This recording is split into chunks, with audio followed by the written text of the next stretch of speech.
ഇവന്റെ ഈ കൂടുതൽ ആവേശം കണ്ടപ്പോൾ തന്നെ മനസ്സിലായി ഇവൻ ഒന്നാം നമ്പർ കള്ളനാണെന്ന്. കാരണം കള്ളന്മാർക്കാണ് ഏറ്റവും കൂടുതൽ ആവേശമുണ്ടാവുക ഇതുപോലെയുള്ള സ്ഥലങ്ങളിൽ. കള്ളന്മാരായിരിക്കാം പോലീസ് വരുന്ന സമയത്ത് കൂടുതൽ സത്യസന്ധനെന്ന് തെളിയിപ്പിക്കുന്നത് പോലെ അഭിനയിക്കുക. ഈ വീഡിയോ കണ്ടു നോക്കൂ. ബിജെപി നേതാവും റിയാലിറ്റി ഷോ താരവുമായ റോബിൻ രാധാകൃഷ്ണനെതിരെ ഗുരുതര ആരോപണവുമായി റിയാലിറ്റി ഷോ താരം വേദാലക്ഷ്മി. റോബിൻ തനിക്ക് 8 ലക്ഷം രൂപ തരാനുണ്ട് എന്നും തിരിച്ചു ചോദിച്ചപ്പോൾ ബിജെപി ബന്ധം കാണിച്ച് ഭീഷണിപ്പെടുത്തിയെന്നും വേദാലക്ഷ്മി മീഡിയ വണിനോട് പറഞ്ഞു. തെരഞ്ഞെടുപ്പ് സമയത്ത് റോബിൻ കണക്കിൽപ്പെടാത്ത പണം കൈവശം വെച്ചതായും ഇവർ ആരോപിച്ചു. റോബിൻ പല തവണകളായി 40 ലക്ഷത്തോളം രൂപ തട്ടിയെന്നും ഹണി ട്രാപ്പ് ഉൾപ്പെടെ പറഞ്ഞ് ഭീഷണിപ്പെടുത്തിയെന്നും സുഹൃത്തും കേരള ഫാഷൻ ലീഗ് സ്ഥാപകനുമായ അഭിൽ ദേവും മീഡിയ വണിനോട് പറഞ്ഞു. ആള് പൈസ വാങ്ങിച്ചിട്ടുണ്ട്, എൻ്റെ കയ്യിൽ നിന്ന് വാങ്ങിച്ചിട്ടുണ്ട്, എൻ്റെ സുഹൃത്തുക്കളുടെ കയ്യിൽ നിന്ന് വാങ്ങിച്ചിട്ടുണ്ട്. അത് തിരിച്ചു തരാനായിട്ട് ഒരു സമയത്ത് പറഞ്ഞിട്ട് ചെയ്യുന്നില്ല. കാരണം പല കാര്യങ്ങളും ആള് മാനിപ്പുലേറ്റ് ചെയ്ത്, ഞങ്ങളുടെ കയ്യിൽ തെളിവെല്ലാം ഉണ്ട്, പൈസ കൊടുത്തവർക്കെല്ലാം അതിൻ്റെ തെളിവും കാര്യങ്ങളും എല്ലാം ഉണ്ട്. ആള് പറഞ്ഞ സമയത്തിന് അത് തിരിച്ചു തരുന്നില്ല എന്ന് മാത്രമല്ല, കുറെ നാളായിട്ട് കുറെ അധികം മനുഷ്യരെ ഈ ഒരു രീതിയിൽ തന്നെ പറ്റിച്ചുകൊണ്ടിരിക്കുകയാണ്. എൻ്റെ കയ്യിൽ ഇനി ഇപ്പം തരാനായിട്ട് 8 ലക്ഷം രൂപയുണ്ട്. ഇത് രാഷ്ട്രീയപരമാക്കാൻ വേണ്ടിയിട്ട് എനിക്ക് താല്പര്യം ഉണ്ടായിരുന്നില്ല.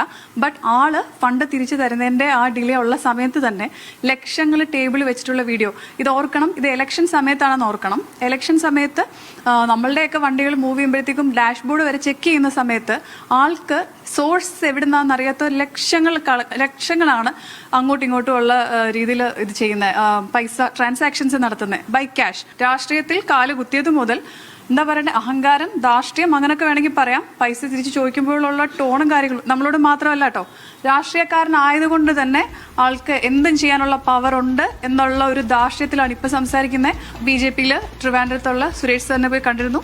ഈ കാര്യങ്ങൾ മൊത്തം അദ്ദേഹത്തെ ധരിപ്പിച്ചിട്ടുണ്ട്. അപ്പോൾ ഈ ഒരു വർഷം കൊണ്ട് കഴിഞ്ഞ 2025 കാലഘട്ടത്തിൽ ഓൾമോസ്റ്റ് 36,75,000 രൂപ അദ്ദേഹം എനിക്ക് തരാനുണ്ട്. ഈ BJPയിൽ വന്നപ്പോൾ ആദ്യം സ്ത്രീകളുടെ ക്ഷേമത്തിന് വേണ്ടിയിട്ടാണ് അവൻ പോയിരിക്കുന്നത്. ഒരു സ്ത്രീയെ ഏത് രീതിയിൽ ഏത് രീതിയിൽ മോശമായിട്ട് ചിത്രീകരിക്കാൻ പറ്റുമോ അത്ര വലിയ ഹൈ തെറി അവൻ ലക്ഷ്മിയെ വിളിക്കുകയുണ്ടായി. ഇപ്പോൾ രാഷ്ട്രീയം എന്നത് ഒരു വൻകിട ബിസിനസ്സായി മാറിയിരിക്കുകയാണ്, പ്രത്യേകിച്ച് ഇവന്മാരുടെ പാർട്ടിയുടേത്. ഇന്ന് ഇവന്മാരുടെ പാർട്ടിയിലാണ് നമ്പർ 1 കോടീശ്വരന്മാരുള്ളത്. വരണ്ട നിലം പോലെ കിടന്നിരുന്ന കേരളത്തിലെ ഇവന്മാരുടെ പാർട്ടി ഇന്ന് കോടീശ്വരന്മാരാണ്. സ്വപ്നം കാണുന്നതിലും അപ്പുറമുള്ള കോടീശ്വരന്മാർ. ഇതെല്ലാം പാവങ്ങളെ പട്ടിണിക്കിട്ടുണ്ടാക്കിയ കാശാണെന്ന് എത്ര പേർക്കറിയാം?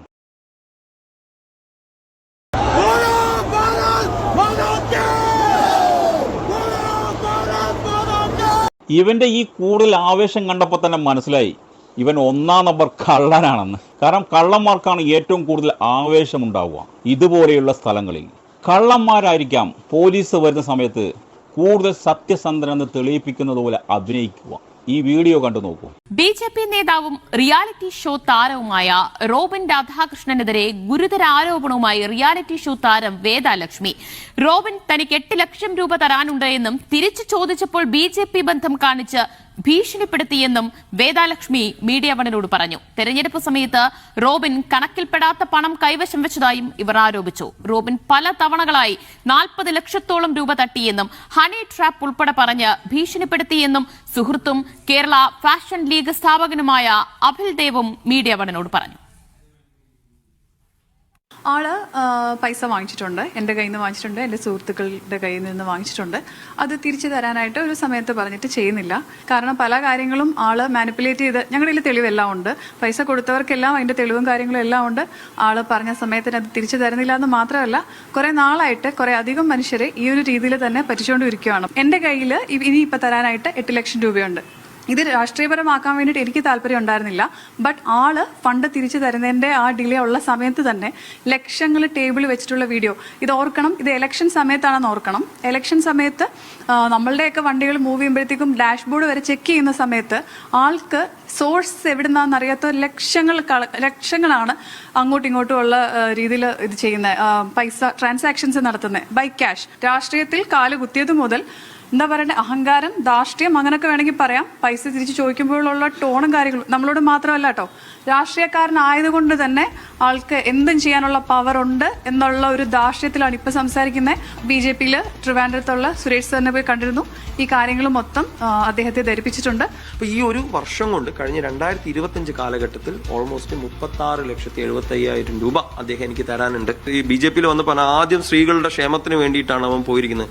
ഒരു സ്ത്രീയെ ഏത് രീതിയിൽ ഏത് രീതിയിൽ മോശമായിട്ട് ചിത്രീകരിക്കാൻ പറ്റും, അത്ര വലിയ ഹൈ തെറി അവൻ ലക്ഷ്മിയെ വിളിക്കുകയുണ്ടായി. ഇപ്പോൾ രാഷ്ട്രീയം എന്നത് ഒരു വൻകിട ബിസിനസ്സായി മാറിയിരിക്കുകയാണ്, പ്രത്യേകിച്ച് ഇവന്മാരുടെ പാർട്ടിയുടേത്. ഇന്ന് ഇവന്മാരുടെ പാർട്ടിയിലാണ് നമ്പർ 1 കോടീശ്വരന്മാരുള്ളത്. വരണ്ട നിലം പോലെ കിടന്നിരുന്ന കേരളത്തിലെ ഇവന്മാരുടെ പാർട്ടി ഇന്ന് കോടീശ്വരന്മാരാണ്. സ്വപ്നം കാണുന്നതിലും അപ്പുറമുള്ള കോടീശ്വരന്മാർ. ഇതെല്ലാം പാവങ്ങളെ പട്ടിണിക്കിട്ടുണ്ടാക്കിയ കാശാണെന്ന് എത്ര പേർക്കറിയാം?